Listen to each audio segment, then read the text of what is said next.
Hola, buenas tardes a todas y todos. Bueno, se va sumando gente, pero bueno, vamos comenzando. Seguramente se irán agregando más con el correr de la conferencia.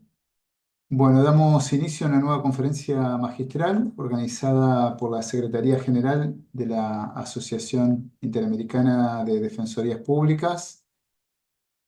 En el día de hoy, la conferencia versará sobre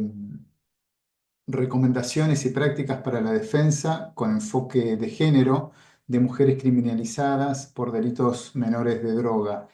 Estará a cargo de las doctoras Ileana Arduino y Julieta Ruiz Pellegrino. Ambas fueron expertas en un proyecto que se realizó en el marco de la Asociación Interamericana, justamente de la IDEF, que tuvo como título el proyecto, el título de esta conferencia magistral. Es un proyecto que se realizó en el marco del programa de cooperación entre América Latina, el Caribe y la Unión Europea en materia de políticas de droga, COPOLAD, conocido más que nada por la sigla COPOLAD, y es un proyecto que se realizó el año pasado y bueno, las expertas la verdad que trabajaron de una manera no solamente muy bien, sino muy rápido. Es un proyecto que se realizó en 6 meses. También contó el año pasado con un taller que realizó la IDEF con las expertas y con Copolad en Asunción, Paraguay. Fue en el primer semestre del año pasado y el proyecto se aprobó luego en la reunión de IDEF que se realizó en Costa Rica, que las expertas también estuvieron participando, una reunión que se realizó en octubre, noviembre del año pasado. Así que es un proyecto que está recién salido, por decir de alguna manera, recién Sí, aprobado, y lo que queremos básicamente con esta conferencia es difundir, obviamente por parte de las mismas autoras del proyecto, que les cuenten a ustedes un exacto. poco en qué consiste este documento, que de verdad fue un documento, como les dije, fundamental para la defensa pública, para garantizar la asistencia jurídica a mujeres que justamente están siendo perseguidas por este tipo de delitos menores de droga. Las paso a presentar ahora de manera formal. Ileana Arduino es abogada con orientación en Derecho Penal por la Universidad de Buenos Aires, es especialista en género, justicia y políticas públicas por Claxo, es coordinadora del grupo Feminismos y Justicia Penal de INESIP. Es docente invitada en distintas universidades, la Universidad Nacional del Sur, la Universidad Champagnat de Mendoza, la Universidad Nacional de Chaco Austral, asimismo la Universidad Nacional de Rosario. Fue consultora justamente, entre otros distintos programas y proyectos, en este que le acabo de comentar, y es autora a su vez de diferentes publicaciones que versan sobre género, justicia y derecho procesal penal.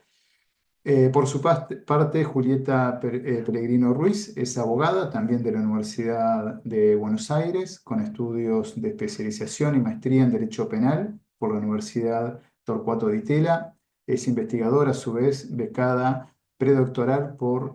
para el doctorado en Derecho por la Universidad de Alcalá de Madrid, España. Es docente de Derecho de Ejecución Penal por la Universidad Nacional de Lomas de Zamora y docente de Derecho Penal para la Universidad de Alcalá, España. Es a su vez investigadora para el Instituto de Estudios Jurídicos de Ejecución Penal de la Universidad de Palermo y para la Fundación Internacional de Ciencias Penales de la Universidad de Alcalá. Ella fue coordinadora de proyectos del programa COPOLAD y entre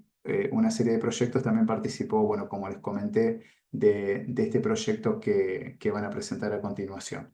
Así que, bueno, sin más, el orden que más o menos se había organizado, tomará primero la palabra Ileana, luego Julieta. Previo a pasarle la palabra, quiero recordar, como siempre, que por favor mantengan los micrófonos apagados, más que nada aquellas personas que están conectadas por celular, que es más fácil que se active el micrófono. Tengan en cuenta que no se active porque corta el desarrollo de la conferencia. Y también a los fines de otorgarles el certificado de asistencia,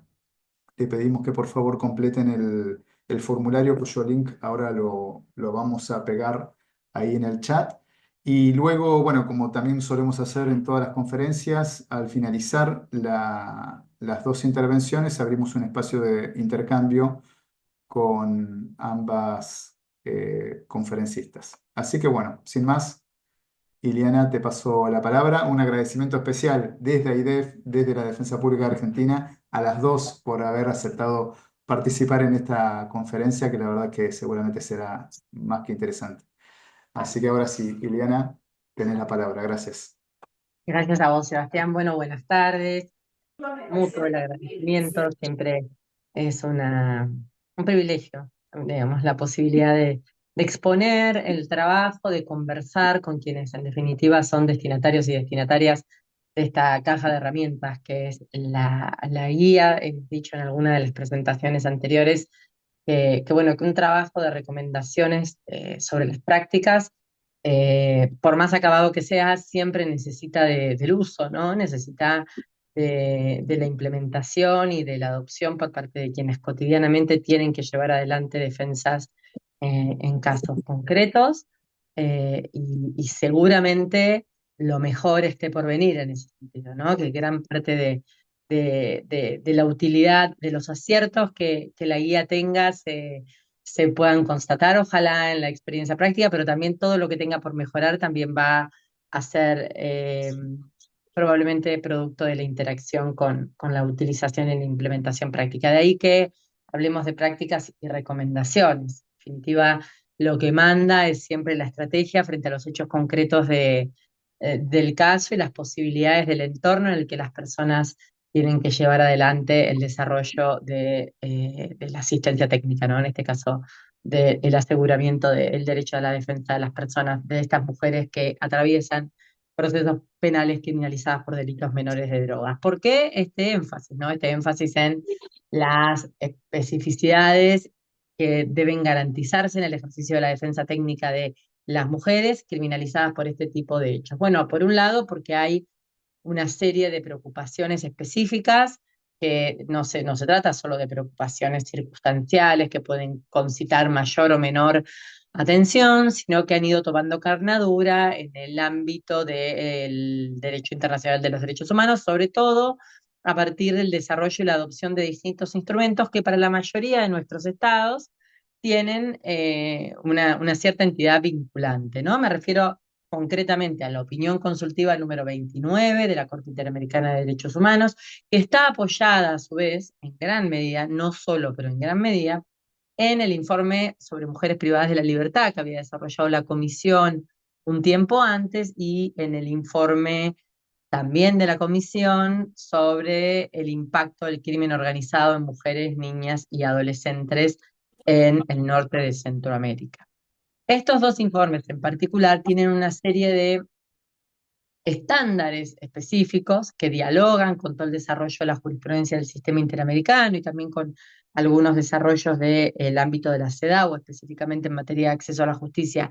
y género, y podríamos decir, para no dar una vuelta tan larga, que no hay ninguna posibilidad, si uno tuviera que imaginar el kit de herramientas con el que se trabaja una defensa de estas características, de ignorar esos instrumentos en el quehacer cotidiano de quienes llevan adelante estas defensas. Esta guía, este conjunto de prácticas y recomendaciones, tomó muy en serio, digamos, o tomó como base y sustento este conjunto de instrumentos, primero por su fuerza normativa, su valor convictivo, por la prescripción y la claridad que tiene en relación con cuál es el tipo de intervenciones que hay que asegurar en estos casos, y porque además fija un piso de discusión en el que algunas circunstancias son reconocidas como problemas estructurales. Es decir, siempre tenemos que hacer, además de una adecuación a los hechos del caso, una adecuación al entorno en el que nosotros vamos a desarrollar la actividad de defensa, pero lo cierto es que hay algunas tendencias o líneas de expresión del fenómeno de la criminalización por delitos menores de drogas que son, podríamos calificar como constantes, ¿no? Y que independientemente de las circunstancias geográficas o ciertas circunstancias temporales, contemporáneamente son compartidas en distintas realidades de la región, diría universales, por fuera de África, que tiene una dinámica distinta, pero en lo que Y hoy nos interesa, en el ámbito interamericano, hay algunas líneas compartidas, por supuesto, con algunas intensidades mayores, como las que, por ejemplo, marca el sistema interamericano para lo que llama el Triángulo Norte de Centroamérica en relación con el crimen organizado recién referí el problema. Pero ¿cuáles son estas líneas comunes? Por un lado, los impactos estructurales en términos de el aprovechamiento del crimen organizado y todo el proceso de criminalización por drogas de entornos de profundas desigualdades, desigualdades materiales que impactan de manera diferencial sobre las mujeres y lo hacen no solo, según el propio reconocimiento de estos informes, por las dinámicas patriarcales que colocan a las mujeres también en el ámbito de la ilegalidad en posiciones subalternas y en posiciones de sujeción, también por el impacto diferenciado en términos de acceso a derechos básicos y sobre todo garantización de necesidades básicas, entre ellas del empleo, también con un fuerte sesgo de género, tanto vertical como horizontal en la segregación. Todos, todas sabemos del impacto diferenciado tanto del acceso al mercado formal en perjuicio de las mujeres en tasas más bajas siempre, como del impacto de los procesos y los ciclos económicos en materia de desocupación e informalización del trabajo. Más, en materia de trabajo, el no reconocimiento del trabajo reproductivo o de cuidado, que constituye uno de los factores prácticamente presentes en el, yo diría, 80, sino más por ciento de los casos de las mujeres criminalizadas por drogas son personas con responsabilidades de cuidado de hijos, hijas, hijes u otros dependientes, ¿no? También el cuidado de adultos mayores, en fin, todo el esquema de concentración de responsabilidades de cuidado en el ámbito familiar o socioafectivo, que como bien sabemos, está marcado por una profunda inequidad en la distribución de las cargas entre varones y mujeres en perjuicio de las mujeres. Esto, que puede parecer puro dato sociológico o referencias sobre meramente contextuales, estos informes, esta opinión consultiva, llaman a considerar en el ámbito de la intervención de los órganos jurisdiccionales y llaman a tener presente las implicancias de estas circunstancias en el ejercicio del derecho de defensa en particular, también a la hora de decidir, pero aquí nos convoca la tarea de defender, por eso mi énfasis en esa circunstancia. Entonces, feminización de la pobreza, persistencia patriarcal en las estructuras criminales que operan en los territorios y feminización de las tareas de cuidado son tres variables estructurales que debemos tener en cuenta a la hora de pensar los hechos relevantes para considerar el desarrollo de estrategias de defensa en estos casos. En ese punto, el desafío es revelar, en el marco de mi estrategia como abogado, con eficacia, cómo este conjunto de desigualdades, entre otras, porque sí ya la otra que me falta enumerar es la exposición diferencial a la violencia basada en género, que es algo que sí viene desarrollándose con más volumen en el ámbito del sistema interamericano, entre otras cosas porque históricamente el desarrollo estuvo más centrado en el abordaje de la situación y protección de derechos de las mujeres en tanto víctimas, y es más innovadora esta perspectiva centrada en la posición de las mujeres que llegan a los procesos judiciales como imputadas, pero que coexisten con esta situación de personas expuestas a violencia basada en género y el hecho de estar relacionada con un proceso penal en calidad de imputada no exime al Estado de considerar la dimensión en la que ellas son objetos de violencia sexogenéricas. Sobre todo cuando esas violencias, y en particular cuando esas violencias tallan tanto en su involucramiento o no en la actividad delictiva, como en sus posibilidades de resistir las presiones para hacer lo que puedan ejercer terceros, en general varones con los que mantienen algún tipo de vínculo, de dependencia o de cuidado, pero en definitiva, también esta es una dimensión que tienen el desafío de quienes ejercen la defensa de estas personas de hacer visibles en la estrategia de defensa, ¿no? No se conforma una estrategia eficaz de defensa o con perspectiva de género con la invocación de estas circunstancias estructurales, sino que el gran desafío es hacerlas aterrizar, en mi caso concreto, en la medida en que están presentes, por supuesto, no voy a inventarlas como ninguna otra circunstancia fáctica, y traducirlas en el lenguaje de las herramientas habituales con las que nosotros trabajamos. Los La caja de herramientas está pensada también desde la perspectiva de los sistemas acusatorios, que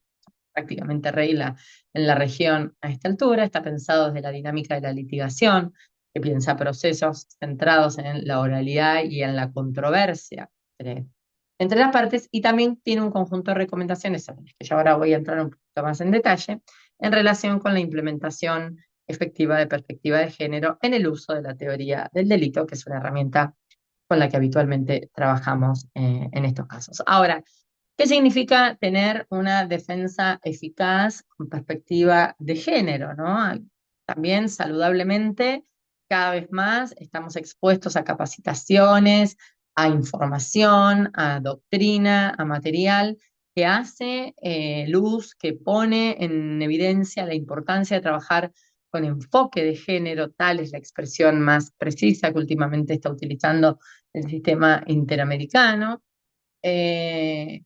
pero que muchas veces es banalizada en la práctica, en algunos pronunciamientos y, ¿por qué no?, en algunos desarrollos doctrinarios. Digo banalizada, por ejemplo, cuando nos limitamos a la pura invocación normativa, ¿no? De nuevo, esta imposibilidad de transversalizar en el lenguaje de mis hechos y en mis pretensiones jurídicas la importancia de considerar estas diferencias estructurales, de poner en evidencia que hay un conjunto de diferencias que ponen a las personas en distintas circunstancias y que esas diferencias no pueden estar veladas al momento de resolver conflictos. Y no alcanza para hacerlas visibles la mera invocación normativa crítica de estándares de derechos humanos, de normas específicas de las convenciones como CEDAW o Belém do Pará, por poner algunos de estos ejemplos. Tengo que poder trabajar eso desde los momentos iniciales en el abordaje de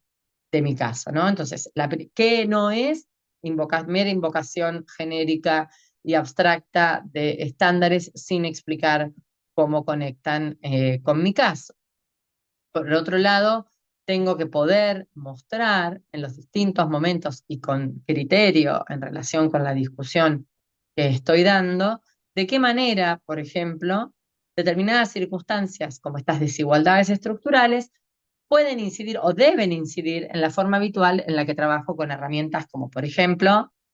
el estado de necesidad justificante o disculpante, los estados de coacción, las posibilidades de la determinación o no de la voluntad para adecuar el comportamiento a la norma, pensando en términos de culpabilidad, responsabilidad, punibilidad. No entremos ahora en los detallecitos de los distintos matices que la dogmática pueda poner, pero en definitiva, lo que sí tenemos es, por un lado, un registro claro de que estos instrumentos jurídicos no han pensado centralmente o no han sido construidos pensando en las especificidades del género. Más bien lo contrario, están construidos sobre la base de la experiencia genérica de un sujeto masculino que enfrenta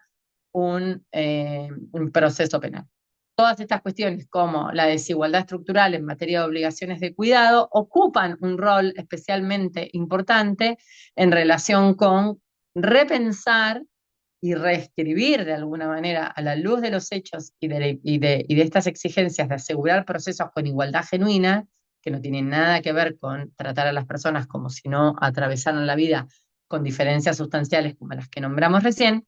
como personas que están expuestas en determinados momentos a estados de necesidad a los que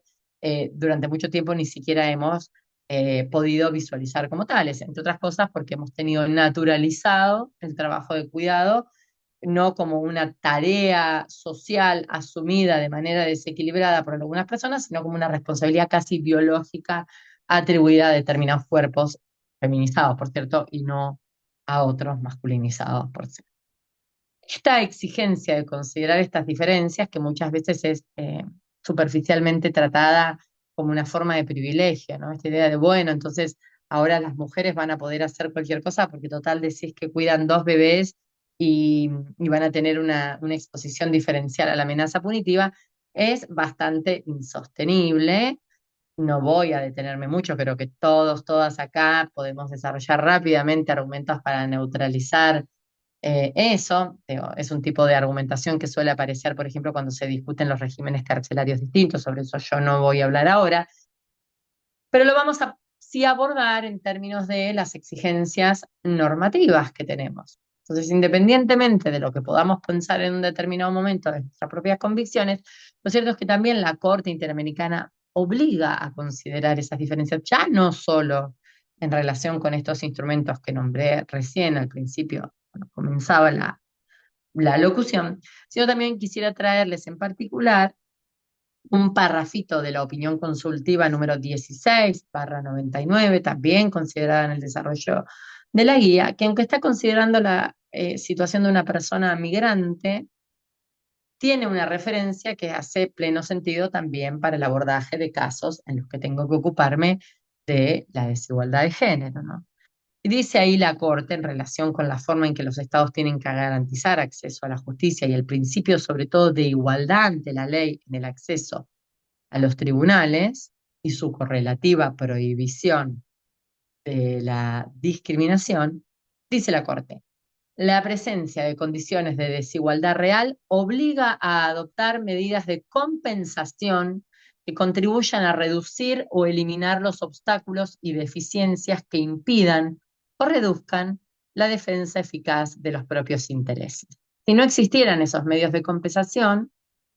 difícilmente se podría decir que quienes se encuentran en condiciones de desventaja disfrutan de un verdadero acceso a la justicia y se benefician de un debido proceso legal en condiciones de igualdad con quienes no afrontan esas desventajas. Esto es ni más ni menos que el sistema de justicia no puede ser, digamos, no puede mantenerse opaco frente a la existencia de desigualdades que tienen mucha información para dar acerca, primero, de por qué una persona termina involucrada en actividades delictivas y, en segundo lugar, de cuán legítimo es, desde el punto de vista del principio de última ratio, necesariedad del castigo, proporcionalidad, estricta necesariedad, perdón, la redundancia, estaba pensando en la necesariedad del derecho penal, pero estoy pensando también en el principio de estricta necesariedad en una sociedad democrática desarrollado por la opinión consultiva número 6 del año 86, también de la Corte Interamericana. Probablemente, aun cuando, según los niveles de la teoría del delito, encontráramos la existencia de un hecho ilícito, reprochable y demás, todavía queda por discutir, bajo el reconocimiento de la desigualdad, si no es necesario ajustar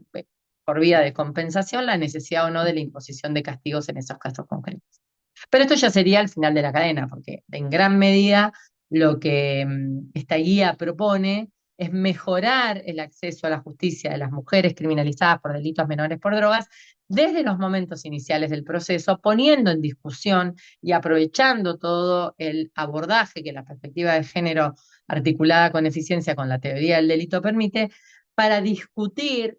ya la tipicidad misma de estos hechos, ya la antijuricidad misma y eventualmente la culpabilidad. En la práctica, en general, el desarrollo de la adecuación de esta guía, por ejemplo, para el caso de Paraguay, que ya ha hecho su adecuación, está respaldada en un diagnóstico que muestra que una de las falencias del acceso a la justicia en lo que tiene que ver con la asistencia técnica está dada precisamente por una especie de relegamiento de las estrategias de defensa a la discusión sobre el temperamento punitivo, más no a la discusión sobre la tipicidad o la concurrencia de causas de justificación o de disminución de la punibilidad, ¿no? Entonces, de alguna manera, si bien son loables estos avances centrados en la reducción de la intensidad punitiva cuando ya se ha decidido que el hecho ha sido cometido, que le es atribuible dolosamente a una persona y que esa persona debe ser responsabilizada, o debe ser declarada culpable, lo cierto es que el gran desafío es reducir cuanto sea posible la intervención punitiva en cada uno de estos momentos y no dejar todo limitado al momento de la discusión de la pena, que luego, sobre todo, Julieta va a abordar, creo que con más precisión, algunos detalles sobre la etapa de ejecución y demás. Pero me parece importante este estándar de la opinión consultiva número 16 porque destierra esta idea de que cualquier enfoque diferencial es trato privilegiado. Es más bien la obligación de compensar en el acceso a la justicia y no hacer, sobre texto de la neutralidad, una neutralidad que nunca es tal, por supuesto, caso omiso de estas desventajas estructurales que impiden un acceso genuino y efectivo en condiciones de igualdad a quienes cotidianamente no viven en condiciones de igualdad como las que fuimos refiriendo desde el principio. También el Comité CEDAW, en su recomendación general número 25, ese kit de trabajo de la defensa pública, también tiene que tener esta recomendación, la número 33 y la 35, todas de CEDAW. Esa recomendación, la número 25, establece, cuando desarrolla el concepto de igualdad sustantiva, que no es suficiente garantizar a la mujer un trato idéntico al del hombre. Deben tenerse en cuenta las diferencias que la sociedad y la cultura han creado. En ciertas circunstancias será necesario que haya un trato no idéntico de mujeres y hombres para equilibrar esas diferencias. El logro del objetivo de la igualdad sustantiva también exige una estrategia eficaz encaminada a corregir la representación insuficiente de las mujeres. Bueno, y ahí avanzas hacia otro tema. Pero de nuevo, la desventaja es algo que el sistema tiene que absorber, no darle la espalda. Y si bien esta es una obligación que recae sobre todos los operadores del sistema, porque decía antes que en gran medida el desarrollo del derecho internacional de los derechos humanos estuvo muy concentrado en los derechos de las mujeres en tanto víctimas, y que en esa línea ha desarrollado mucho las obligaciones de los órganos encargados de la acusación y de los encargados de decidir. Menos foco ha puesto en relación con la defensa. A partir del caso Manuela con El Salvador, establece una serie de precisiones específicas acerca de las obligaciones de la defensa con enfoque de género, estableciendo casi una relación de inefectividad de la defensa cuando no hay enfoque de género, de ineficacia de la defensa técnica, pero también un foco en un operador que venía un poco como no tan atendido en el marco de los pronunciamientos del sistema interamericano. Ahora, ¿qué significa esto? Que es cierto que están todos los operadores del sistema obligados a desarrollar estrategias o sus intervenciones en el marco de sus competencias con enfoque de género, pero que si no lo hacen, a las personas imputadas les queda y tienen siempre derecho al recurso de su defensor. Un defensor no puede descansar, o una defensora, en la competencia en términos de género de quien acusa o de quien juzga. Es su tarea desarrollar una teoría del caso que aborde con eficacia el enfoque de género y vigilar, además, su tarea de controversia frente a la acusación, en su posición, perdón, de controversia frente a la oposición, que el fiscal actúe y ajuste las exigencias del deber de lealtad procesal, de objetividad, también las exigencias que los instrumentos con perspectiva de género ofrecen.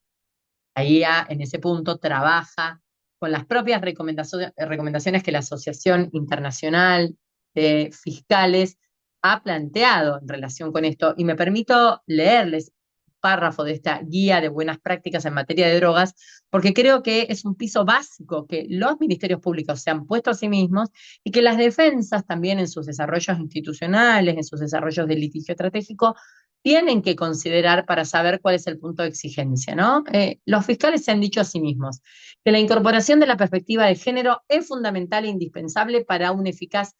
enjuiciamiento de los responsables de las maniobras narcocriminales, dado que esta mirada del fenómeno permite visibilizar las estructuras de desigualdad y poder entre los géneros al interior de las organizaciones y advertir quiénes son los responsables que se enriquecen con este negocio ilegal. Por el contrario, quienes se desempeñan tareas de escasa relevancia, que a su vez suelen estar en una situación desfavorable que es aprovechada por aquellos, es decir, por quienes se enriquecen, exige el enfoque con perspectiva de género que permite ascender en las escalas de responsabilidad, en tanto que en la mayoría de los casos las mujeres involucradas cumplen funciones menores en una trama organizacional más amplia y compleja que difícilmente sea alcanzada por las mallas del sistema penal,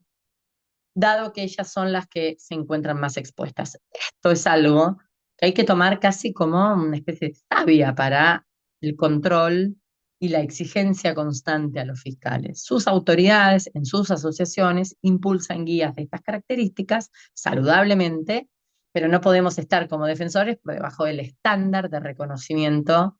de este tema. Pensemos la importancia de tomarse esto en serio en la mayoría de nuestros sistemas procesales en los que se trabaja, contienen nuestros códigos procesales, por ejemplo,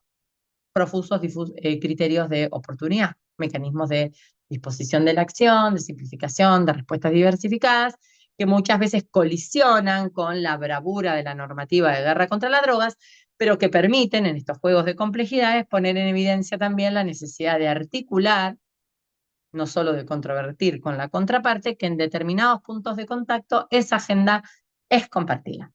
Entonces, esto es particularmente importante, conocer cuál es la agenda de las contrapartes para trabajar con principios de proactividad. No se me escapa que luego en los escenarios locales no necesariamente las autoridades encargadas de la persecución repiten o sostienen estas propias recomendaciones que impulsan sus asociaciones, pero en todo caso habrá que exponer la contradicción, pero no renunciar a estos pisos que las instituciones contrapartes se ponen a sí mismas.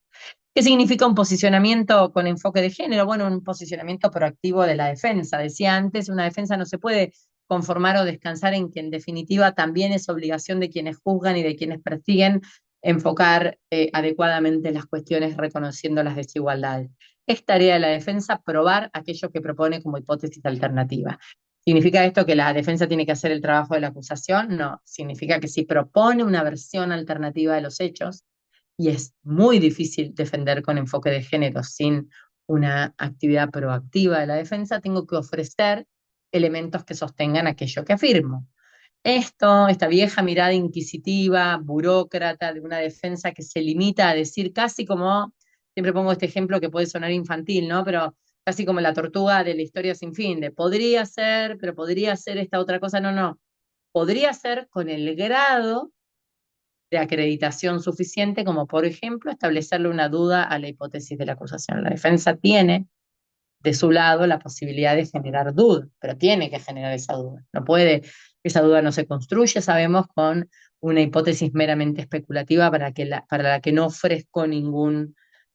sostén. Y eso lo ha dicho con mucha claridad la Corte Interamericana en el caso Manuela, ¿no? Donde le ha reprochado a la defensa de esta muchacha, diciéndole, la defensa debe evitar que los derechos de la representada se vean lesionados y por lo tanto debe respaldar sus alegatos ofreciendo prueba de descargo. No solo su alegato final, por supuesto, sino cada vez que alega una versión sobre los hechos atrás de alguna petición sosteniéndola, tiene que volverla probable según el grado de probabilidad que el proceso vaya demandando. En todo caso, lo podemos charlar en las preguntas. Y de nuevo quisiera enfatizar en esto una defensa proactiva reclama trabajar con una teoría del caso desde los primeros momentos del hecho. Por supuesto, en los momentos iniciales yo puedo barajar algunas hipótesis. También demanda, esto es particularmente importante desde el punto de vista del enfoque de género, por un lado, escuchar a las personas. También la investigación, el trabajo de la Defensoría General de la Nación de la Argentina sobre mujeres imputadas muestra esto, hay una diferencia radical en las posibilidades de desarrollar mejores estrategias con enfoque de género si escucho a las personas a las que tengo que defender que si no las escucho. Que si los tribunales que tienen que decidir las escuchan, relatar sus vivencias, que si tengo que mediar todo eso con relatos hechos por operadores, por psicólogos, como la palabra en primera persona de la persona, por supuesto es algo que tengo que evaluar en el contexto de sus posibilidades expresivas, de su decisión de si quiere o no declarar, en fin, la materialización de lo que en definitiva es su derecho, pero no, lo que quisiera más bien subrayar es que una defensa con enfoque de género reclama sí o sí considerar entrevistas en profundidad, escucha conducente con las personas a las que defiendo, con un trabajo de mucho control del nivel de prejuicios que tengo. O considerarme, cuanto más capacitado estoy en términos de géneros, control de sesgos y estereotipos, creo que más me tengo que vigilar, porque en general tendemos a ver con mucha facilidad el sesgo o el prejuicio en actores externos, pero olvidamos los que portamos, que se transmiten desde lo gestual hasta nuestra forma de pensar o repreguntar. Entonces, son entrevistas en las que tengo que ir a escuchar, a prestar atención, a no repreguntar juzgando cómo puede ser, pero cómo no te diste cuenta, pero probablemente esas preguntas sean muchas veces hechas con buena fe y dirigidas a obtener información que me permita evitar ataques de mi contraparte, pero tengo que hacer un trabajo de pulido para que no sean estigmatizantes, criminalizantes, de señalamiento acerca de lo que el otro pudo, no pudo, hizo, no hizo, desde la posición preasumida en base a estereotipos que todos portamos necesariamente. Entonces, ¿para qué voy a entrevistar a alguien? Es particularmente importante, ¿no? Entonces, conocer las regularidades de las formas de criminalización me da una pequeña guía, pero no puedo cometer el error de asumir que porque defiendo a una mujer, esa mujer necesariamente está atravesada por todo el catálogo de vulnerabilidades posibles que se vienen advirtiendo en estos informes e instrumentos. Tengo que ir a escuchar concretamente qué pasó en ese caso. Como enseña la profesora Leticia Lorenzo, hay que acercarse a los hechos para conocer los hechos tal como podrían haber sido y no como me gustaría que a mí sean. Son dos acercamientos distintos que nos van a permitir trabajar con mejor solvencia, ¿no? Entonces, quiero ocuparme de estas dimensiones de desigualdad y de género, me acerco a los hechos, pregunto, no construyo víctimas en el aire, pero hay una serie de ámbitos de indagación que van a ser particularmente útiles e importantes. Están mencionados en la guía, voy a nombrar aquí algunos nada más. Por un lado, Perdón, mapear, Iliana, mil sí, ya disculpas. terminó, Solamente te aviso el tiempo, como habíamos quedado, ya así que está. unos Termino minutos. la enumeración Gracias. de estos cuatro cositos. Mapear la concurrencia de condiciones de vulnerabilidad, que pueden ser socioeconómica, cultural, social, educativa. Tengo que tener especial ojo en la autonomía económica, no centrarme solo en las situaciones de pobreza estructural. A veces hay situaciones relativas de cierta satisfacción económica, pero una carencia estructural de derechos, un exceso de responsabilidades de cuidado, imposibilidades de acceso al mercado de trabajo, en fin, indagar en distintos niveles. La exposición diferencial a la violencia en el marco de las relaciones interpersonales, afectivas o familiares,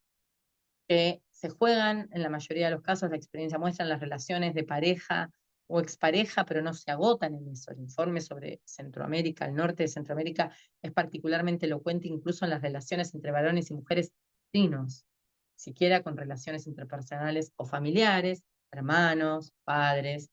que implican, por ejemplo, menor posibilidad de autodeterminación en relación con el uso del espacio en el que se convive, o el sometimiento a actividades que pueden parecer secundarias o menores, pero que terminan generando involucramiento, como es atender un teléfono, entregar paquetes, llevar cosas de un lugar a otro. Eso es particularmente importante. El vínculo con las autoridades, ¿no? Esta idea de, bueno, ¿cómo no fue a denunciar? ¿Cómo no le dijo a la policía? Bueno, depende de las posiciones de las personas en determinados momentos. No es lo mismo ser una mujer involucrada en este tipo de hechos que a su vez ejerce trabajo sexual o se encuentra en situación de prostitución que una persona que es ama de casa. Hay diferencias estructurales también en las formas de pensar y prever de qué manera alguien puede o no denunciar determinadas violencias a las que está expuesto y que en definitiva le llevan a sacar la cuenta, que para nosotros sería muy loca, pero para ella es muy cotidiana, de que es menos costoso involucrarse en una actividad delictiva que poner en aviso a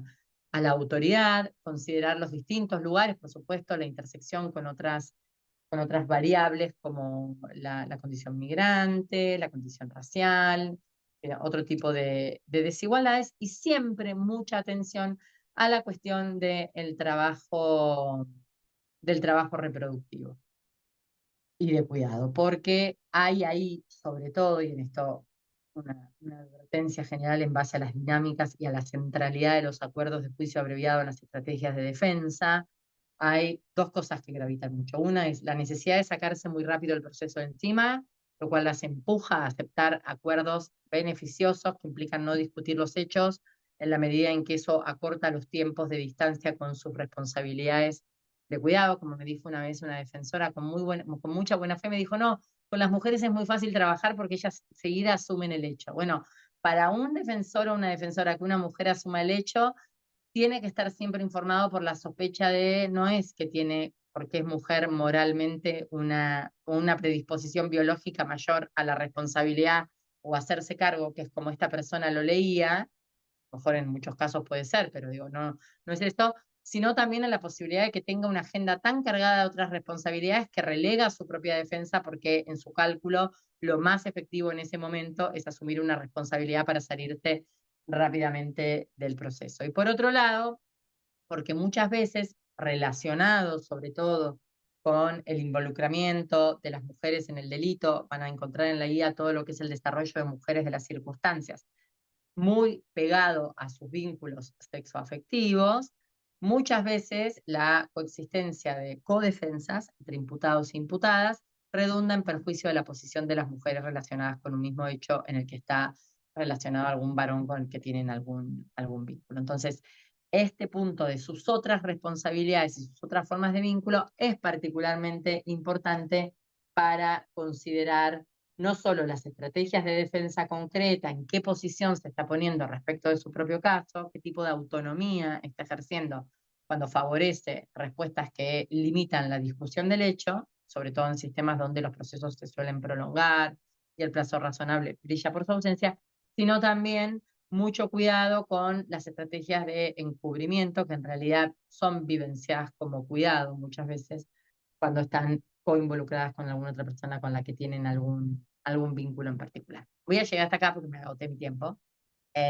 Supongo que llegué a mis 25 minutos cuando Sebas me avisó, así que lo dejo acá y en todo caso estoy muy disponible para las preguntas y ahora para escuchar a mi compañera. Gracias. Muchas gracias, Ileana. Genial. Y ahora, bueno, entonces le pasamos la palabra a Julieta. Adelante, Julieta, gracias. Bueno, muchas gracias, gracias por esta oportunidad de compartir con ustedes este documento que, como bien ha dicho Ileana, hemos decidido llamar Recomendaciones y Prácticas para la Defensa con Enfoque de Género de Mujeres Criminalizadas por Delitos Menores de Drogas. ¿Y por qué elegimos hablar de recomendaciones en este caso? Justamente, como ha mencionado ya mi compañera, porque este documento no tiene por finalidad establecer una suerte de receta de pasos a seguir, sino justamente tiene por finalidad ser un documento útil para ordenar una estrategia de trabajo, para acomodar una estrategia de defensa. Es decir, no vamos a encontrar en este documento ordenamientos de carácter imperativo, sino que perseguimos de alguna manera, a través de su elaboración y de la investigación preliminar para desarrollarlo, la finalidad de construir una suerte de encuadre teórico o piso mínimo, como dijo Ileana, sobre el cual poder edificar, que cada profesional de la defensa pública pueda edificar su estrategia de trabajo, su estrategia de defensa. Queremos que sea además una contribución académica a los fines de una consecución de una defensa técnica eficaz que a su vez también robustezca el debate contradictorio en un proceso judicial, en instancia de juicio y a la vez, y esto ya como obligación de todas nuestras defensorías públicas, promueva y proteja los derechos humanos de las personas y en particular de aquellas que se encuentran en situación de vulnerabilidad como lo son las mujeres. Además, conociendo sobre el carácter multicultural de la AIDEF, es una institución que tiene como objetivo principal la defensa de los derechos humanos en su plena vigencia y en su plena eficacia, entendemos de la importancia de contar con este tipo de herramientas que a la vez promueven de alguna manera un intercambio interinstitucional, contribuyen a la generación de este sistema permanente de cooperación y coordinación que caracteriza a la AIDEF y además promoviendo la independencia y la autonomía funcional de cada una de las defensorías que constituyen esta asociación. Es por eso que este material, tal como dijo también mi compañera, requiere de una indispensable adaptación a las realidades nacionales. Es decir, es esencial reconocer los distintos escenarios normativos y judiciales y así adaptar los lineamientos que se ofrecen en esta guía de manera que se ajusten a normas prácticas e interpretaciones locales. Luego, retomando también un poco las palabras de mi compañera, pero yendo más hacia la razón de ser de este documento, de por qué pensamos en el desarrollo de un documento de estas características. Justamente porque entendemos, tal como decimos en la introducción del documento, que tanto la pobreza como la condición de migrante, como los estereotipos de género, constituyen disparadores de fuertes procesos de estigmatización y de discriminación. En el caso específico de los delitos de drogas, las mujeres son reclutadas como el eslabón más frágil dentro de la cadena de tráfico de drogas y también consecuentemente criminalizadas por estas posiciones marginales dentro de esta cadena. No debemos olvidar también el concurso delictual que se conforma en general por la trata de personas y el narcotráfico, y es en este sentido que la comunidad de defensorías públicas no debe desconocer que estas duras y masivas condenas que se aplican a las mujeres por delitos menores de drogas representan una vulneración a los derechos humanos de estas mujeres. Esta vulneración a los derechos fundamentales de las mujeres hace necesario, imperativo, no solo la adopción de medidas, sino también el liderazgo de actividades, de propuestas que tiendan justamente a equilibrar esta balanza y que permitan a todas las personas operadoras del sistema judicial, en este caso en particular a las personas defensoras, el ejercicio de una defensa técnica que sea eficaz, que tenga perspectiva de género y que también contemple y en consecuencia pregone todas las alternativas a la prisión que deben tenerse en cuenta a la hora de pensar en penas para mujeres que cometen delitos menores de drogas. Estas múltiples alternativas a la prisión son derechos adquiridos, son herramientas que están disponibles por ley y una defensa técnica eficaz debe ser ejemplificadora en este sentido para todo el sistema judicial. En relación a la metodología de trabajo que elegimos para el desarrollo de este documento, el trabajo se realizó a través de un análisis muy exhaustivo de la doctrina y de la jurisprudencia regional, y su enfoque metodológico, como ya dijo también mi compañera, está inspirado en la opinión consultiva 29 del año 2022 de la Corte Interamericana de Derechos Humanos, que establece justamente la necesidad de aplicar enfoques diferenciados para determinados grupos de personas privadas de la libertad, como son las mujeres. Estas recomendaciones, las que proponemos en este documento, las hemos centrado en la defensa específica de mujeres criminalizadas por delitos menores de drogas, pero por supuesto que son adaptables para ser utilizadas en las estrategias de defensa de otros grupos que se encuentren en una situación similar. ¿Por qué? Porque justamente una defensa penal con enfoque de género se fundamenta en las necesidades de abordar desigualdades estructurales y asimetrías basadas en el sexo, la expresión de género, la orientación sexual, que afectan a todas las personas criminalizadas.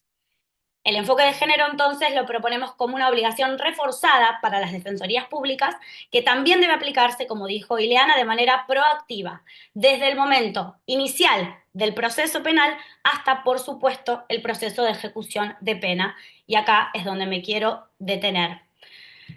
En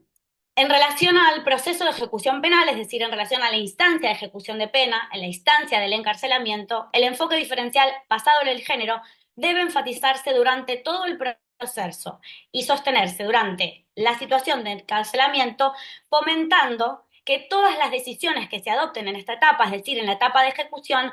den respuesta a las necesidades específicas de las mujeres durante los procesos de liberación y posliberatorios. Es decir, deben abordarse las necesidades propias de las mujeres como grupo poblacional que, especialmente en el entorno penitenciario, ve afectados sus derechos fundamentales en tanto y en cuanto conforman un grupo minoritario y, consecuentemente, marginalizado, repito, en el entorno carcelario. Esto además, y por supuesto, pone a las mujeres en lo que también desde el sistema interamericano se llama situación especial de riesgo en prisión. Entonces, la defensa pública debe ahondar en el reconocimiento de estas características y necesidades particulares de las mujeres con el propósito justamente de revertir esta situación especial de riesgo en prisión, solicitando a la gestión penitenciaria directamente la definición e implementación de medidas concretas para disminuir esta situación de riesgo en un mundo ideal, protegiendo a las mujeres del proceso de doble vulneración de derechos al que se ven sometidas por el hecho de estar presas y además por el hecho de ser mujeres, factor también reconocido, por supuesto, en el sistema interamericano y en las reglas de Brasilia específicamente. De no hacerlo, en esta opinión consultiva ya la Corte ha expresado en la 29 del año 2022 que los estados entrarían en contravención con las previsiones del artículo 5.2 de la Convención Americana sobre Derechos Humanos, es decir, sometimiento a penas y tratos crueles, inhumanos y degradantes. Esta cuestión también, por supuesto, debemos ser atentos a que sea litigada y discutida en cada caso en el proceso de ejecución de penas por parte de la defensa pública. En relación a algo que ya hemos hablado, creo que todas y todos hemos analizado en muchas oportunidades, y no quiero hacer mucho énfasis en esto, al impacto del uso excesivo de la prisión preventiva, no hay mucho más que agregar, que esto es una situación que continúa repitiéndose en prácticamente todos los países de nuestra región. En materia de delitos de drogas, en el caso de la Argentina, vulneraciones a la ley de estupefacientes, en el ámbito federal teníamos en el año 2023, no hay datos muy certeros a la fecha, pero ante el último informe, 399 mujeres en prisión en el sistema federal por incumplimientos a la ley de estupefacientes, de las cuales 207 estaban en calidad de procesadas y 192 en calidad de condenadas, es decir, el número de procesadas supera al número de condenadas. Y en relación a mecanismos preparatorios para la vida en libertad, cuestión que también abordamos en el documento, resaltamos, tal como dijo también mi compañera Ileana, que en la denominada guerra contra las drogas, las mujeres se han visto considerablemente afectadas en términos de mecanismos de acceso a estos mecanismos preparatorios para la vida en libertad. Hacemos énfasis aquí porque toda ley, como hemos visto que surgen a lo largo de estos años en la región, toda ley que elimine la posibilidad de acceso a estos derechos consagrados en leyes anteriores que se erigen en principios ineludibles del régimen progresivo y que permitían liberaciones anticipadas,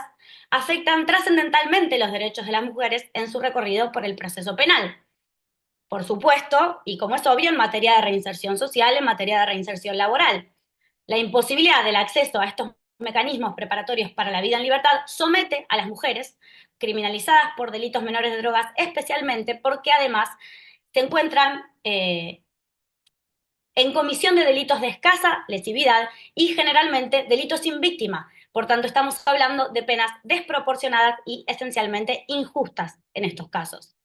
De hecho, desde el sistema interamericano, a través de los diferentes instrumentos que mencionó mi compañera y que detallamos en el documento, promueve incluso la desinstitucionalización de las mujeres encarceladas en estos casos mediante el otorgamiento de permisos de salidas transitorias, por ejemplo. Ello también a los fines de posibilitar las visitas familiares y evitar la trascendencia de la pena a terceras personas. Aquí hacemos referencia en el documento y repetimos en esta instancia a lo trabajado por la AIDEF en el Manual Regional de Buenas Prácticas Penitenciarias del año 2017 y también por la Guía Regional para la Defensa Pública y la Protección Integral de Personas Privadas de la Libertad, publicada por la AIDEF también en el año 2013. Ya casi para cerrar, en nuestro apartado 10, inciso A del documento, hablamos sobre las tareas de cuidado y su impacto en las discusiones sobre la libertad para estas mujeres, personas criminalizadas por delitos menores de drogas, acusadas y condenadas. La Corte Interamericana, en la mencionada opinión consultiva 29 del año 2022, ha establecido que el régimen adecuado consiste en prever y disponer medidas no privativas de la libertad para mujeres condenadas por la comisión de un delito que tengan niñas y niños a su cargo. Esto, por supuesto, incluyendo la aplicación de otras medidas alternativas. Esto se basa en dos ejes principales de análisis de cada caso. El primero, como ya he dicho, es que estos delitos, los cometidos por las mujeres en general y los delitos de drogas en particular, los delitos menores de drogas, son delitos de escasa lesividad y generalmente son delitos sin víctima. Aquí hablamos de pregonar por la proporcionalidad, pero además hablamos de robustecer, dar herramientas para que justamente los tratamientos penitenciarios a los que estas mujeres se vean sometidas en el proceso penal logren de alguna manera alcanzar el objetivo o sean tendientes a la esencial reinserción social y laboral que se debe producir en el marco de la ejecución de una pena. Y el segundo eje, por supuesto, es el interés superior de niñas, niños y adolescentes. De hecho, en esta opinión consultiva, la Corte sostiene que la privación de la libertad solo puede imponerse en casos excepcionales cuando se trata de mujeres madres. Además, establece que forma parte de los derechos de niños, niñas y adolescentes el principio general de uso prioritario de penas alternativas o sustitutivas a sus madres, cuidadoras principales o referentes adultas. Esto en pleno reconocimiento de la conocida Observación General número 14 del Comité de los Derechos del Niño. En caso de que nuestra estrategia de defensa fracase y no fuera posible imponer una medida alternativa, rige el principio de separación entre mujeres y hombres en instalaciones apropiadas para mujeres embarazadas en periodo de posparto y lactantes. Es decir, también en cuestiones de alojamiento, cuando ha fracasado la posibilidad de imposición de una medida alternativa por parte de la estrategia de la defensa, es fundamental que la defensa monitoree el cumplimiento de estos principios en las condiciones de detención. Luego, prohibición de medidas de aislamiento y coerción física. Esto está inserto en las reglas de Bangkok, en la regla número 22, y también en la opinión consultiva antes señalada, en la que la Corte ha referido enfáticamente que se encuentra prohibida la aplicación de medidas disciplinarias que consistan en la prohibición de visitas a las mujeres embarazadas o a las mujeres con hijas e hijos. Es necesaria entonces la inclusión en la estrategia de defensa de las consecuencias procesales desde la perspectiva del interés superior del niño a la hora de pelear por la prohibición y hacer efectiva la prohibición de la aplicación de cualquiera de estas medidas disciplinarias. Y también en el marco del interés superior de niños, niñas y adolescentes y en el marco de la protección de los derechos fundamentales de las mujeres, por supuesto que tenemos que hablar de la prisión domiciliaria. La prisión domiciliaria como mecanismo, como medida alternativa que busca evitar los efectos nocivos de la prisión en afectación a las hijas e hijos que tienen a sus madres sometidas a un proceso penal o incluso de aquellos y aquellas que en algunos países pueden incluso pasar años dentro de la prisión con la mujer imputada o con la mujer condenada. Debe entenderse, además, que el derecho al vínculo con la madre no permite afirmar ligeramente que basta con que sus hijos o hijas queden al cuidado de terceras personas. Para esto también es importante destacar que el sistema interamericano y la Comisión Interamericana en particular, en la recomendación 50 del año 2023, consideró importante la adopción incluso de beneficios de asistencia social y económica que requieran las mujeres para permanecer en su hogar junto a sus hijos e hijas. Si no prosperara un pedido de arresto domiciliario, la Corte Interamericana también ha señalado que para evitar la vulneración de derechos de niñas y niños y adolescentes es deber de los estados asegurar información precisa y clara sobre la organización de las visitas, no someter, obviamente, a niños y niñas a registros corporales intrusivos, garantizar las condiciones materiales y de higiene en los espacios de alojamiento, promover siempre la vinculación familiar en espacios en general fuera de las prisiones, y garantizar, obviamente, el alojamiento en condiciones que favorezcan el contacto. Finalmente, hablamos de la defensa y el control de la violencia institucional en el ámbito penitenciario. Y aquí quiero hacer un acápite a mi alocución anterior. Es importante destacar, por supuesto, que mujeres embarazadas no pueden estar sometidas al uso de grilletes o esposas en traslados antes, durante e inmediatamente después del parto. Y aquí hay que prestar especial atención, porque además de constituir un hecho de violencia institucional, también se está ante un supuesto de violencia obstétrica, que es contraria a la Convención Belém do Pará. En este sentido, y retomando las cuestiones relativas a la defensa y el control de la violencia institucional en el ámbito penitenciario, puede ser interesante la generación de comisiones, direcciones o delegaciones específicas que se encuentren dentro de la estructura de los organismos de defensa pública de cada país, de los ministerios públicos de la defensa de cada país, que sea responsable del monitoreo de las condiciones de detención de las personas privadas de la libertad en general y de las mujeres en particular. En caso de resultar la mujer víctima de violencia de género u otras formas de violencia, recordamos que la AIREF ha resaltado en su manual del año 2015 que las personas defensoras deban recaudar el consentimiento expreso de su defendida para presentar en su nombre y representación oportunas quejas y denuncias ante las autoridades competentes y además hacer un seguimiento, monitoreo y, por supuesto, dar impulso a estos procesos. En estos casos, la defensa debe prestar especial atención en el riesgo, protección al riesgo de represalias, por supuesto, asistir jurídicamente a la mujer en la presentación de denuncias y de recursos ulteriores y a la vez, por supuesto, reclamar la debida asistencia médica y psicológica que el caso amerite. Y con esto me apuré un poco porque te vi, Sebastián, ahí, así que dejo abierto para preguntas y aclaraciones y nuevamente gracias por permitirnos estar acá. Bueno, muchas gracias, Julieta. Interesantísimas las dos, así que muchísimas gracias a ustedes. Bueno, han aparecido algunas preguntas que les doy lectura y les paso la palabra. Una es de Juan Serrano que dice, bueno, interesantísimas las recomendaciones, pero ¿cómo ayudar a la defensa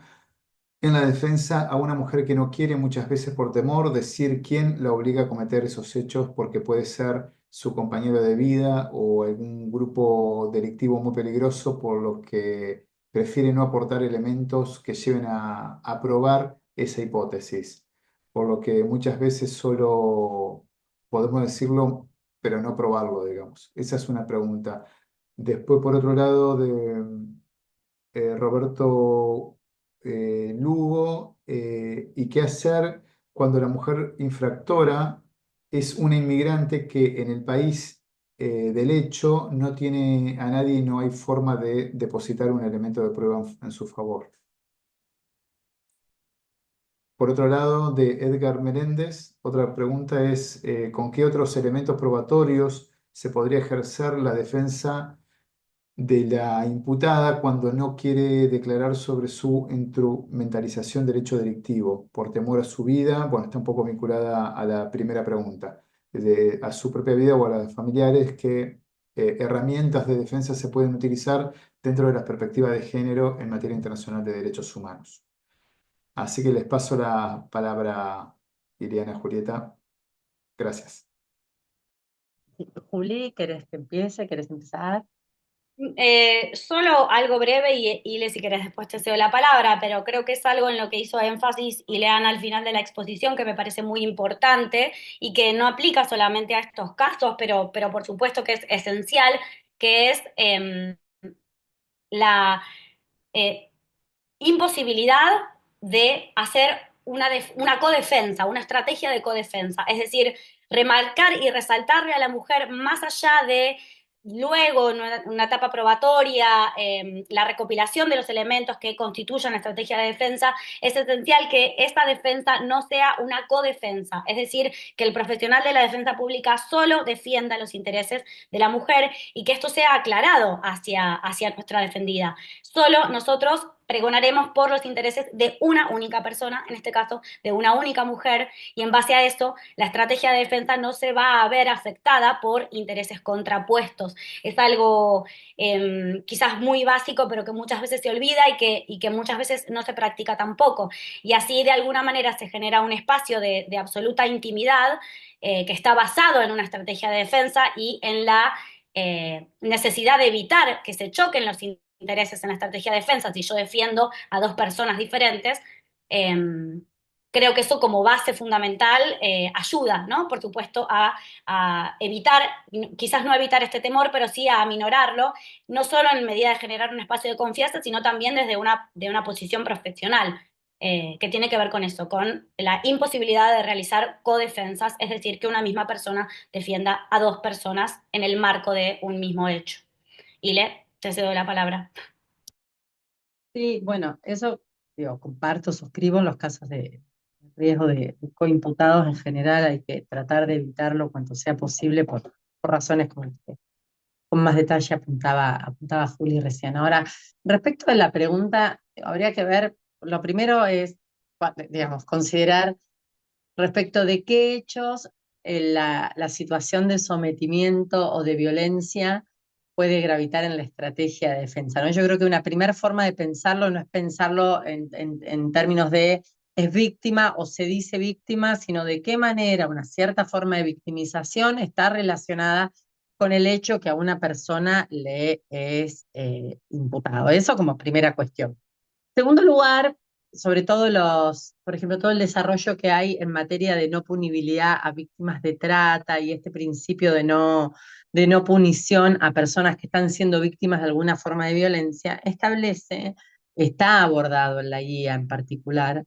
establece que nunca es exigible probar la existencia, es decir, a una persona que alega una situación de violencia como condicionante, no le es exigible probar en términos de que una cierta ilegalidad está ocurriendo. De modo tal que la prueba no es tanto sobre, digamos, ni tampoco habría que ceder a mecanismos extorsivos de tipo entrega a alguien para que nosotros podamos defenderte, que es otra de las cosas que podría aparecer. Pero uno puede acreditar una exposición a la violencia sin detalles sobre el hecho en particular. Por ejemplo, que una persona no tiene, porque ¿qué es lo que importa de la exposición a la violencia en particular? La determinación que tiene sobre la voluntad de las personas, sobre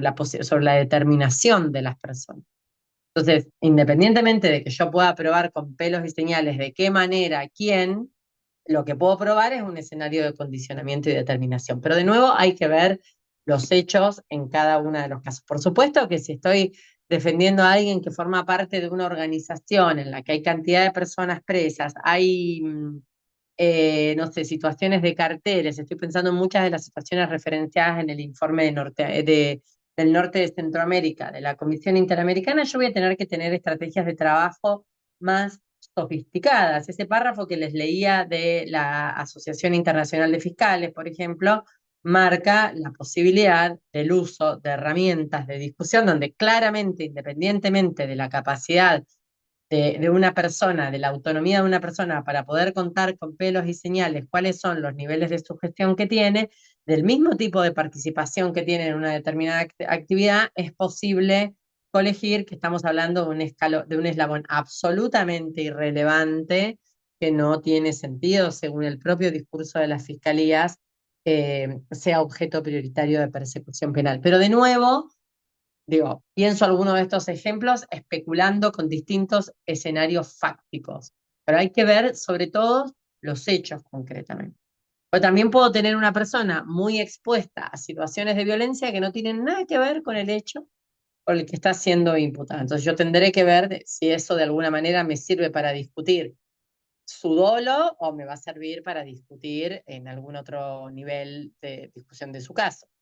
Supongo que la pregunta es por casos en los que podrían ser coimputadas o podrían estar referidas. El documento está dentro del documento de IDF, el de la Asociación Internacional de Fiscales, se me apareció la pregunta ahí abajo y además está, digamos, disponible en las redes, pero está citado, está linkeado, está entre todos los materiales disponibles dentro de la guía.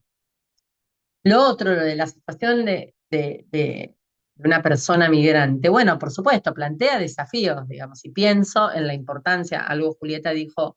al pasar en su presentación, en la importancia de trabajos con equipos especializados, que la situación, la concurrencia de la situación de migración con estar expuesto a una persecución penal por un delito de estas características, bueno, sí, claro, plantea desafíos técnicos en términos de la obtención de prueba, pero en sí mismo, para no ponernos pesimistas, también todo el dispositivo de derechos humanos manda a pensar, digamos, y a considerar específicamente la situación de las personas migrantes. Pienso en el caso de la Defensoría General de la Nación en Argentina, que trabaja con comités o con comisiones especializadas de género, de migrantes, que pueden articular distintas herramientas de trabajo. Y de nuevo acá el trabajo articulado con el resto de los operadores del sistema. Son casos que tienen un tipo de conflictividad y unas necesidades de abordaje, primero, que exceden la gestión de los intereses de mi representado solo en tanto vinculado al proceso penal. Sobre todo cuando son mujeres, y eso ustedes lo deben saber muy bien, aparecen muchas otras circunstancias laterales que también hay que gestionar, como cuidado de hijos, circunstancias vinculadas al ámbito de lo familiar, cuestiones de salud distintas a las que aparecen con los varones, por lo cual si alguien además es migrante y está a distancia y demás, bueno, hay una cantidad de resortes y mecanismos que hay que aceitar porque las necesidades defensivas exigen otro tipo de trabajo. Pero de nuevo hay que ver los hechos, ¿no? Digamos, como en definitiva, de qué manera esa circunstancia, como ser migrante, como estar expuesto a una situación diferenciada de violencia, a mí me sirve para invocarla en la construcción de mi caso, digamos, porque no es solo la prueba de la violencia por la violencia misma o de la condición migrante por la condición migrante misma, sino cuánto en relación con los hechos que tengo. Y probablemente en el trabajo interinstitucional haya más posibilidades. Los dos universos de casos son casos cotidianos de todo el tiempo. De hecho, van a encontrar ustedes en la guía también, en el informe Mujeres Imputadas de la Defensoría General de la Nación de Argentina, que los casos, sobre todo, que se utilizan ahí, y la jurisprudencia que aparece citada en la guía al final, tiene jurisprudencia buena de distintos países para que ustedes puedan conocer los distintos estándares, tienen una base fáctica que se relaciona con esto que están preguntando, ¿no? ¿Cómo se trabaja? Bueno, con prueba de testigos expertos, con personas que pueden dar cuenta del síndrome de cierto grado de sometimiento o de maltrato, con historiales de vida. Las pericias de tipo antropológico son una cosa particularmente útil para litigar y para construir otros escenarios de comprensión para quien tiene que decidir, pero sin querer eludir la pregunta. Al contrario, me parecen preguntas medulares. Creo que una respuesta mucho más acabada reclama siempre un planteo sobre los hechos concretos del caso. Y volviendo, perdóname que te interrumpa, Sí, Ile, no, no, pero adelante. volviendo un poco al origen de tu exposición y lo que planteaba Eliana sobre, porque acá leo la pregunta de nuevo y pasa esto de por qué no, las mujeres no quieren declarar por temor. Bueno, quizás al emprender un proceso de escucha súper activo y súper empático en los términos profesionales de la palabra, nosotros y nosotras podemos elucidar e identificar si existe el factor temor o si también hay un factor de desconocimiento, porque quizás obviamente la mujer puede desconocer sobre las cuestiones que nosotros como profesionales de la estrategia de defensa sí conocemos. Entonces, volviendo a lo inicial, es importantísima una escucha activa en un espacio seguro en el que la persona, la mujer en particular, pero la persona en general pueda desarrollar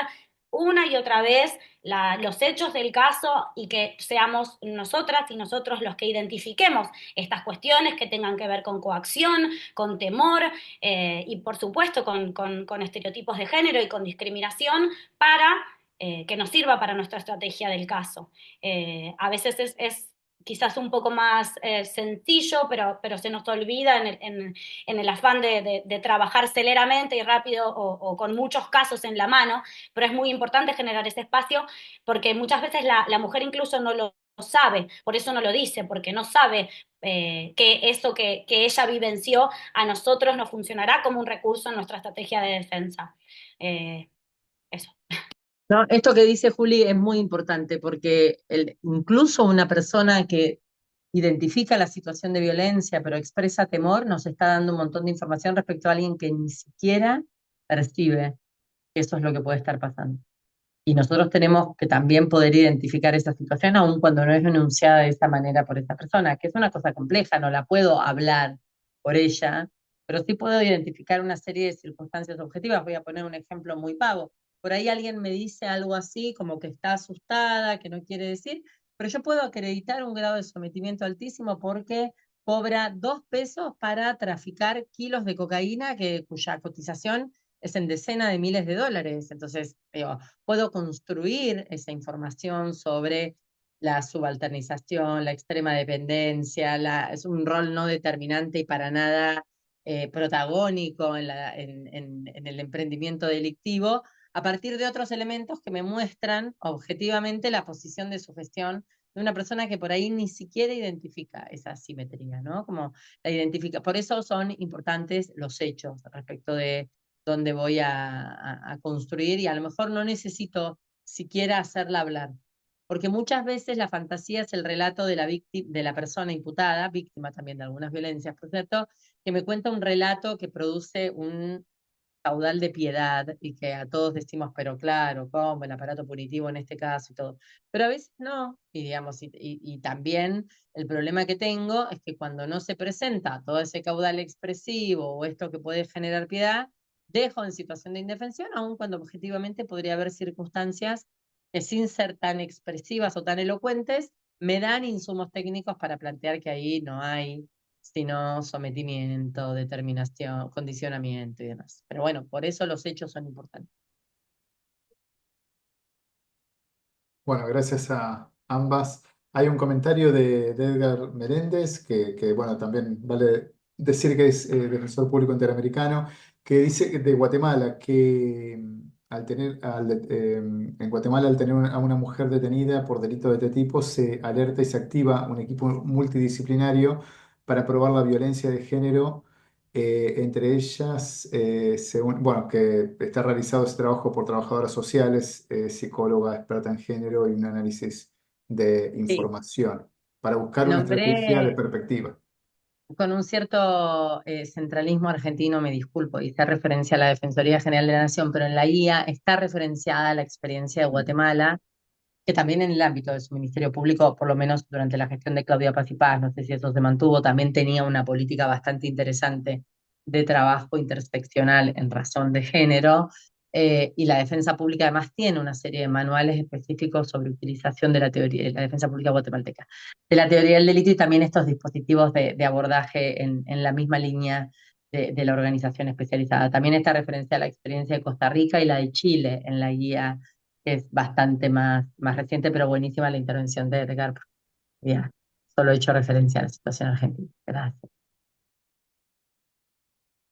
Julieta, no sé si querías agregar algo, te vi también con el micrófono No, abierto. no, que en el marco en la guía nosotras también resaltamos la importancia de los recursos desde la interdisciplinariedad y no solamente cerrarnos a lo que podemos conocer desde el derecho penal, sino también, por supuesto, inspirarnos en otras ciencias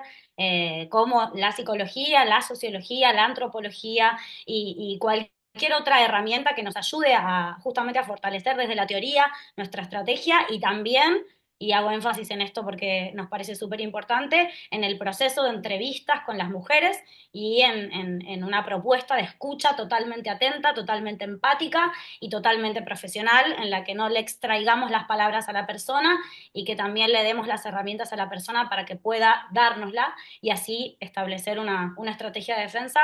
de la mejor manera posible. Bien, muchas gracias. Bueno, no hay más comentarios ni preguntas. Sí hay felicitaciones a gente que le pareció excelente.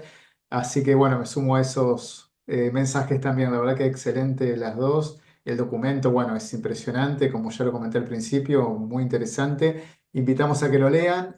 Ahí justo lo subí. Está linkeado en la página web de la Defensoría General de la Nación. Es la noticia, digamos, un resumen del documento y tiene ahí linkeado,